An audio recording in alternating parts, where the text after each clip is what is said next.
Hello, my name is Kevin Grime, and I'm joined by Missouri Southern head men's basketball coach Robert Korn as we look a little bit closer at the Missouri Southern men's basketball team heading into this year. Obviously, one of the big question marks for your team is the replacement of Skylar Boland. Anytime you lose a guy like Skylar, it lends itself to a lot of pressure on who's going to replace him. So who's going to do that for you?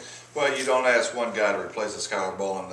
You can't replace an All-American like that. You just hope that everybody cumulative will come together and be better basketball players than what there was. I think it's very important that Jason Adams and Keen Tolman and Marcus Addison and Jordan Talbot, those are 4 returning starters. All 4 of those guys improved their game and tried to offset what Skylar gave us. And then our other 2 returning guys, Patrick Hesser and T.J. Williams, continue doing what they've been doing. And then we hope that some of our newcomers come in and can give us a spark. You mentioned one of the things we need to talk about are the strengths of this basketball team, and despite the fact that you lost Skylar, despite the fact that you lost a couple of guys inside in Chris Scruggs and Rich Boris who played a big role on your team, I guess the strength of the team is the returning players.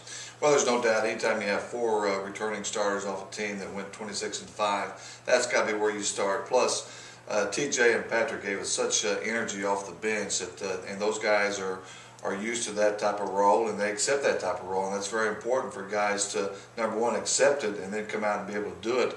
And then I think we've really addressed some issues with our recruiting class. I think we've added depth to our basketball team, so I think there's no doubt that if the depth comes through, that we can get better in practice, and if you do, then you got a chance to have a nice team. I guess one of the keys to your team also will be the health of Jason Adams. Talk about what's been happening with him. Well, Jason had surgery, had a herniated disc in his back, and the surgery was a success, and we anticipate that he's not going to have any problems coming back. Obviously, right now he's in the rehab period of it, but we think that in about a 6-week time frame, he should be able to come back and really be pain-free the rest of the year.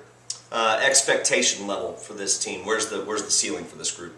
Well, you know, anytime you go in the season, you always want to compete at the highest level as you possibly can, and obviously with the success that we had last year, this team's got ambitions to continue having a nice year like we did last year.